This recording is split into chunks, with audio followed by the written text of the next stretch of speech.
Hey everyone, welcome to today's video. So today I'm going over a story I heard that is kind of breaking very recently that Pat Toomey, the incumbent senator from Pennsylvania, has decided not to run for re-election in 2022.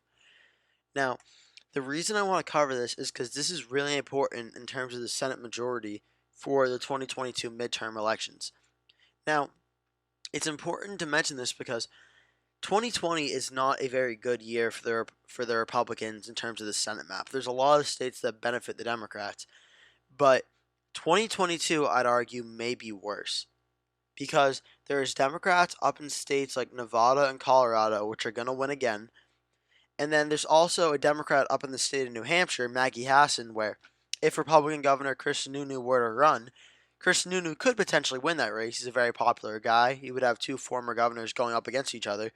But Pat Toomey is from Pennsylvania, a state that is becoming crucial to Republicans' chances at winning the presidency. President Trump was the first Republican to win it since the 80s. And as states like Arizona start to trend more blue, that's 11 electoral votes that could be gone within the next 10 years for good, or at least for a long time. So Republicans need to start looking at alternatives to win, and Pennsylvania was one of them. President Trump won Pennsylvania. It's historically gotten closer. So Pennsylvania is a state very important to the Republicans, and Pat Toomey retiring in 2022 could deal a huge blow to the Republicans' chances of holding any Senate majority. Because right now in the Senate, Republicans' best case scenario, and I'm not saying this will happen, I mean best they can do. Republicans escape 2020 with 51 or 52 seats, the best they can do. I think it's 50-50 right now. I don't think they'll get 51 or 52. However, if they do, Pat Toomey has already announced he won't run again in Pennsylvania. So that could be a big pickup opportunity for the Democrats, not knowing who the Republican candidate will be and leaving it an open seat in Pennsylvania where maybe I voted for President Trump last time, but statewide it's been relatively Democratic. It's favored Democrats a lot statewide. The Democratic incumbent governor Tom Wolf is retiring, but he also redistricted the districts that benefit the Democrats. So Pennsylvania is benefiting the Democrats statewide. So Pat Toomey not running, that could be a potential Democratic pickup in the Senate seat. And this is important because if Pennsylvania does flip, the Republicans are down one. If they hold 50-50 or 51-49, they lost the majority already unless they gain somewhere. And I'm assuming Mark Kelly wins in Arizona. Could Doug Ducey run against Mark Kelly? I mean, Doug Ducey's a very popular governor right now. Could he run and beat Mark Kelly? Maybe. But after only 2 years of Mark Kelly, would Arizona really be willing just to get rid of him after only 2 years? I don't know. See, then it kind of starts getting tough. So Republicans have New Hampshire and Arizona to maybe go after, but that's pretty much it.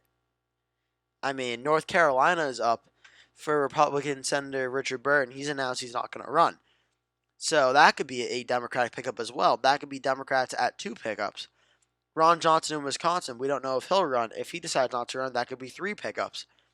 Rob Portman in Ohio, I'm assuming he runs again, but if he doesn't run, maybe a Republican doesn't step up. That could be four. This all depends also on if President Trump or Joe Biden wins. If President Trump does win, then the Senate election, this could really backfire on the Republicans. Unless President Trump's doing a really good job. If President Trump wins and is doing a really good job, this could help. It's much more likely, though, that historically we've seen a president in power lose seats in either the House or the Senate. And if Joe Biden wins, I mean, if Joe Biden wins, this pretty much evens out because then it'll be a Republican and an anti-Democratic midterm. But in all fairness, though, Pat Toomey not running definitely hurts the Republicans' chances to hold the Senate majority, if not in 2020, definitely in 2022. So, yeah, just go over this political article. Pat Toomey officially announced Monday he will not run for re-election or run for governor in 2022. He was contemplating running for governor and stepping down from the Senate, which is something a lot of people thought he would do. However, he decided to go private sector and not run for either one, which for the Pennsylvania statewide GOP, that was kind of a big blow because Pat Toomey is very well liked statewide in Pennsylvania. Toomey explained the curious timing of his announcement after all the inquiries saying he will not run for governor or re-election. I think he said something about 18 out of 24 years he's been in Washington or something, he wants to get out. He wants to go into the private sector. He told Mitch McConnell that he's not going to run and that he hopes to help President Trump get reelected, and he hopes to support his campaign the best he can. So, yeah, then it goes on to talk about he's the only Republican politician statewide elected in office for Pennsylvania, the Keystone State. So this is a big blow to the statewide GOP. However, now this does provide opportunities for potential either Senate, governor candidates, or congressman candidates to maybe rise up and try and grab national attention in Pennsylvania. One guy that I'm kind of keeping an eye on that a lot of articles have not mentioned is Lou Barletta. Lou Barletta ran for Pennsylvania back in 2018. He ran against Bob Casey, so everyone knew he was going to lose, but I think it was like 58-42. It was a pretty big margin, but Bob Casey's a very popular guy. Not going up against Bob Casey, could maybe Lou Barletta do a little bit better this time if he decides to run? Maybe. Maybe he could. However, otherwise, they do list some candidates down here for potential Republican candidates. I'm sorry, potential Republican pickups, in the states of New Hampshire, which I mentioned, Colorado, which at this point I doubt. It's Michael Bennet. Yeah, he won big last time. Maybe running for president hurts him a little bit, but I doubt it. It didn't really hurt John Hickenlooper too much. Nevada as well, Catherine Cortez Masto.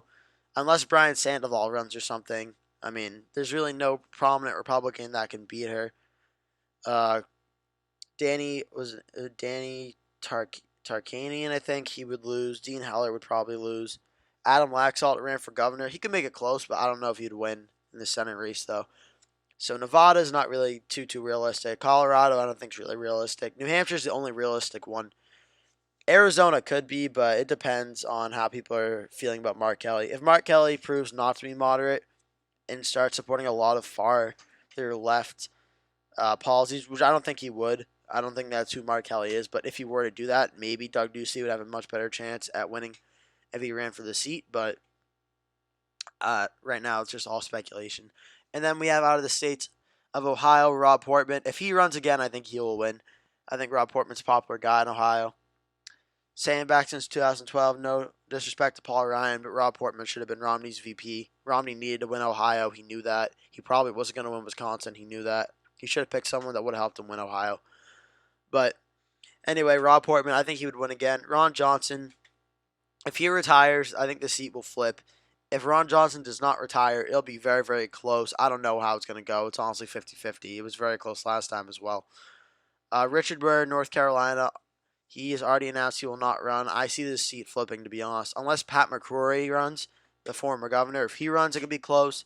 Maybe Mark Meadows or Mark Walker or someone from North Carolina that was a former congressman or current congressman runs. I could see it going red, but it really depends on who the Democrats appoint because that seat is a big pickup opportunity. Marco Rubio in Florida, I think this is pretty clear.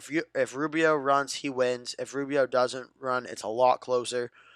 If Rubio decides not to run, I could see Republican Congressman Matt Gaetz potentially running for this seat. Matt Gaetz would be a good candidate. He'd be a formidable Republican candidate. On the Democratic side, honestly, I know there was the whole scandal about the drug bust, but maybe Andrew Gillum would run for this. Andrew Gillum, he's still beloved by a lot of Democratic establishment. A lot of people feel that maybe that election was taken from him, and I don't agree, but Andrew Gillum would not be a bad candidate for that race. Chuck Grassley in Iowa, if Chuck Grassley runs, he is winning 100%. If he decides not to run, that's an open seat. It could go either way. We've seen Joni Ernst versus Teresa Greenfield. It's very, very close right now. And Roy Blunt in Missouri. Roy Blunt, again, I think he would win if he runs. Unless someone like Jason Kander runs against him, it could be competitive, but I think Roy Blunt would win. So, yeah, to wrap this up, Pat Toomey deciding not to run. This is a big blow for Republicans' chances in 2022 in the Pennsylvania. However, the only good thing is now they have at least 2 years now to come up with a good candidate to try and replace Pat Toomey. They have a lot of time to try and figure out who that candidate would be. Now we're just waiting to see what's going to happen. All right, everyone, thank you so much for watching. Please remember to like and subscribe, and I'll see you in the next one.